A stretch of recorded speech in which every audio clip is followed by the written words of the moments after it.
ओम सभी भारतीय हृदयों को विश्व योग दिवस की हार्दिक शुभकामनाएं। सहज प्रवाह यूट्यूब चैनल पर योग छात्रा कुमारी साक्षी द्वारा प्रदर्शित कठिन योगासनों को प्रस्तुत किया जा रहा है। आइए एक झलक देखते हैं।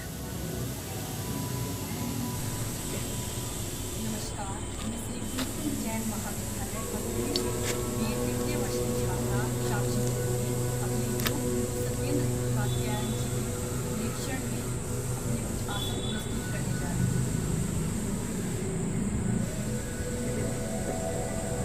प्रथम आसन के लिए तैयार कुमारी साक्षी शीर्ष आसन की स्थिति बनाते हुए यह आसन कठिन आसनों में सम्मिलित है।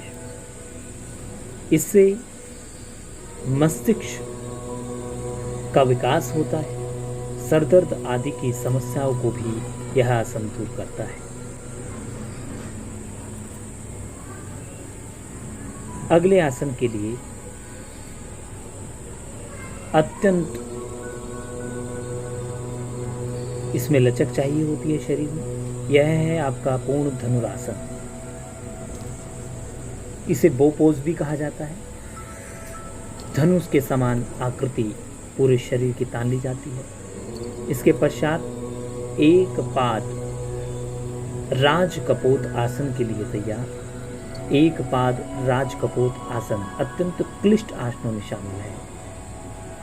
बड़ी ही आसानी से सरलता से यह आसन करती हुई साक्षी ने चौधरी चरण सिंह यूनिवर्सिटी मेरठ की योग टीम में भी हिस्सा लिया था और विभिन्न राज्यों में अपने योग का प्रदर्शन साक्षी कर चुकी है। टिट्टिभा आसन यह भी अत्यंत लाभकारी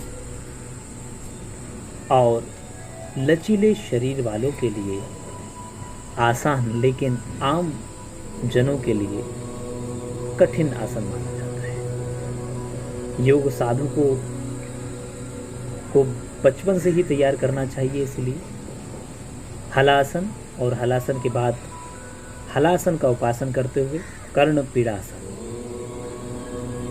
दोनों ही आसन एक दूसरे से जुड़े हुए हैं। दोनों का लाभ भी समान है।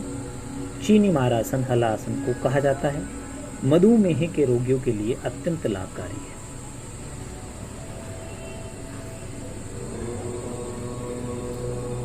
योग में यह ध्यान अवश्य रखें कि जब भी किसी आसन से बाहर निकलें तो शीघ्रता न करें, आराम से बाहर निकलें। पूर्ण चक्रासन की स्थिति लेते हुए। पूर्ण चक्रासन कठिन है और लचीले शरीर वाले ही इसे आसानी से कर पाते हैं। या योग यूं कहें कि योग में जो पारंगत हैं, जो योग साधना प्रतिदिन करते हैं, वो इसे आसानी से कर लेते हैं। योग कर्मसु कौशलम, कर्मों को कुशलता पूर्वक करना ही योग है। अगले आसन की ओर बढ़ते हुए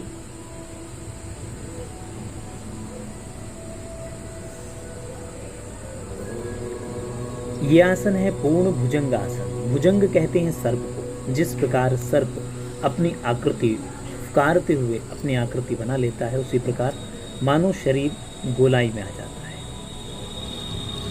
अत्यंत लाभकारी आसन है। कमर को लचीला बनाता है। संपूर्ण शरीर के नस नाड़ियों को लाभ देता है। अत्यंत उपयोगी आसन। अगले आसन के लिए तैयार।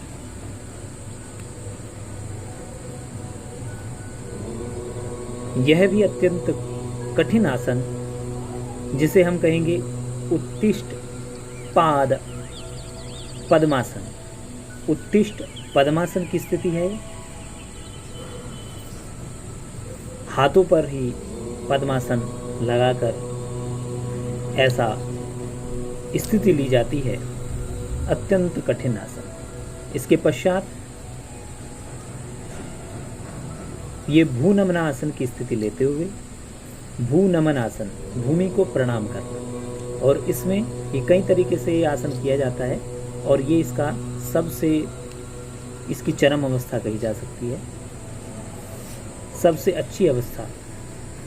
आपको साक्षी द्वारा किए गए यह योगासन की श्रृंखला कैसी लगी, इसके विषय में कमेंट बॉक्स में अवश्य लिखें। ओम।